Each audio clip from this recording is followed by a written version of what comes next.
बिस्मिल्लाहिर्रहमानिर्रहीम। अस्सलामुअलैकुम। Welcome to my YouTube channel. आज मैं आपको बनाना सिखा रही हूँ लजीज और मज़ेदार शामी कबाब।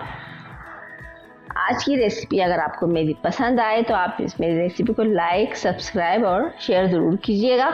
और अगर कोई बात मालूम करनी हो तो आप कमेंट सेक्शन में मालूम कर सकते हैं, कोई भी बात आपको मुश्किल महसूस हो तो।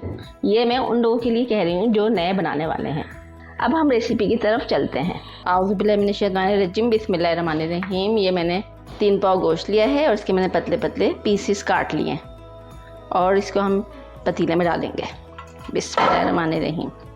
1 पुट्ठी हमने ये लहसुन ली है, साबुत डालते हैं। 2 दरमियानी प्याज, 2 अदरक के पीस और ये थोड़ी सी लाल मिर्च साबुत, 1 छोटा टमाटर, नमक हस्बे ज़ायक़ा मैंने 1.5 टेबल स्पून लिया है।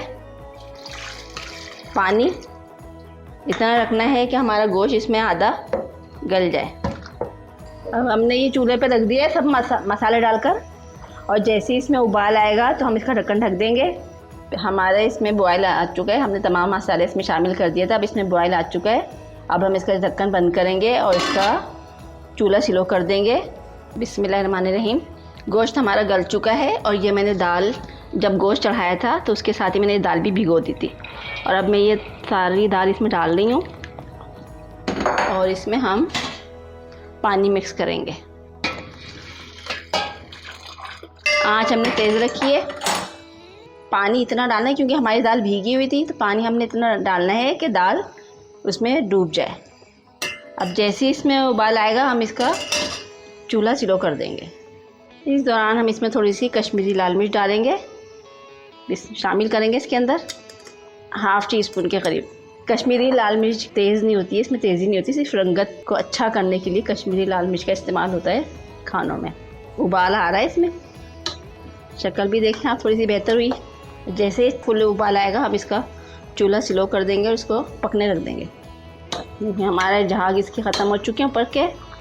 अब हम इसको अच्छे से उबाल आ जाएगा तो इसको हम आँच स्लो कर देंगे।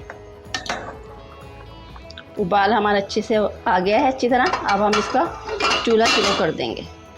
बिस्मिल्लाहिर्रहमानिर्रहीम। पानी हमारा खुश्क हो चुका है। अब इसको हम ठंडा करेंगे, इसके बाद हम इसको चॉप कर लेंगे। बिस्मिल्लाहिर्रहमानिर्रहीम। हमारा मसाला ठंडा हो चुका है। अब हम इसको चॉपर में चॉप करेंगे। पहले ज़माने की जो हमारी अम्मी वगैरह वो लोग तो सिल पे पीसते थे, उसका अलग ही जायका होता है। लेकिन हम लोग आजकल का दौर मशीनों का दौर हो गया है, तो अब लोग जो है मशीनों पे ज़्यादा पीसना पसंद करते हैं। तो ये सबसे पहले मैं इसमें हरी मिर्चें डाल के इसको मैं पीस रही हूँ।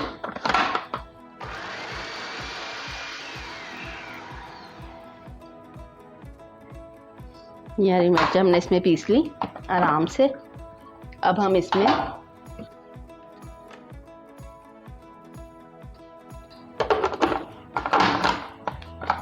हम थोड़ा सा तेल डालेंगे ताकि ये आराम से पिस जाए।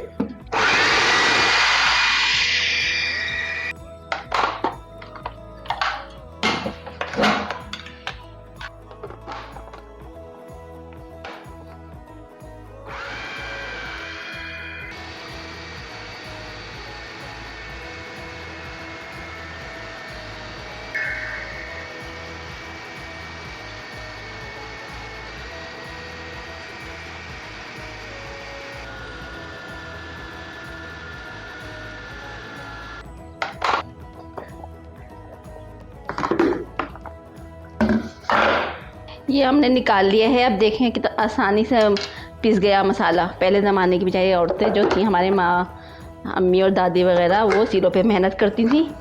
और ये देखें कैसा लेसदार बना है मसाला, बिल्कुल बारीक पिसा हुआ।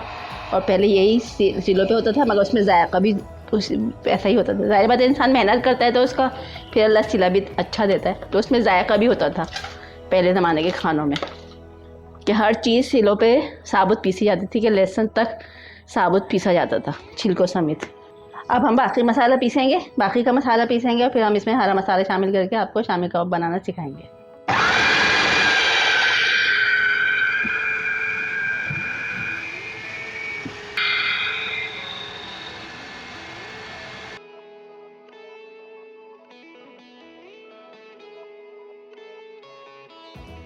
ये हमारा मैदा तैयार हो चुका है। अब इसमें हम हरा धनिया पुदीना जो हमने धो के रख लिया था चॉप करने के बाद, वो हम डालेंगे।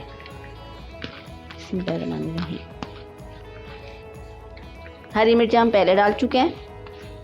अब हम इसमें हरा धनिया पुदीना डाल के इसको मिक्स करेंगे, और साथ में हमने ये गरम मसाला भी डालना है। इसका अलग ही जायका होता है गरम मसाले का।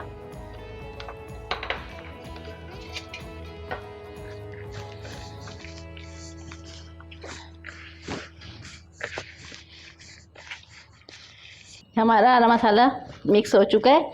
अब हम इसके कबाब बनाएंगे। और ये मैंने अंडे में 1/4 टीस्पून मैंने पिसी हुई लाल मिर्ची डाली है, थोड़ा सा नमक डाला है। अब इसको हम फेंट लेंगे। पिसी हुई लाल मिर्च और नमक अच्छी तरह इसमें मिक्स हो चुकी हैं। अब हम इसके कबाब बना के इसमें डीप करेंगे, फिर बनाएंगे। गोल पेड़ा लिया तो गोल घुमाया, और अब इसको हथेली से इसको इस तरह हमने दबाना शुरू किया। कबाब अच्छा सा बन गया।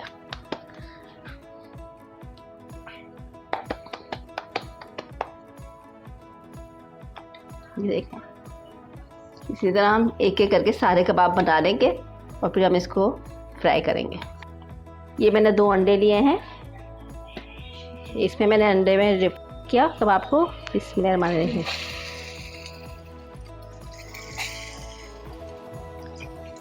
चूल्हा मैंने स्लो कर दिया है, क्योंकि अगर तेल ज़्यादा गर्म होगा तो जल भी सकते हैं कबाब, इसलिए चूल्हा स्लो कर दिया है। अब हम हल्की आंच पे ये कबाब सारे डालने। कबाब ऐसे डालने हैं तेल में कि आपके ऊपर कोई छींट ना आए। कबाब को इस तरह रखा और एक ऐसे पीछे करके छोड़ दिया।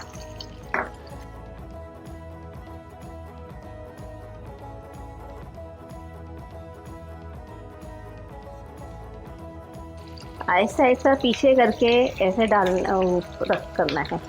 अपनी तरफ से इस तरह करेंगे तो क्या होगा कि चीटें आपके ऊपर आएंगी तेल की। तो एहतियात से इसको पलटना है कबाबों को। इसकी देखें आप शक्ल कितनी खूबसूरत आई है।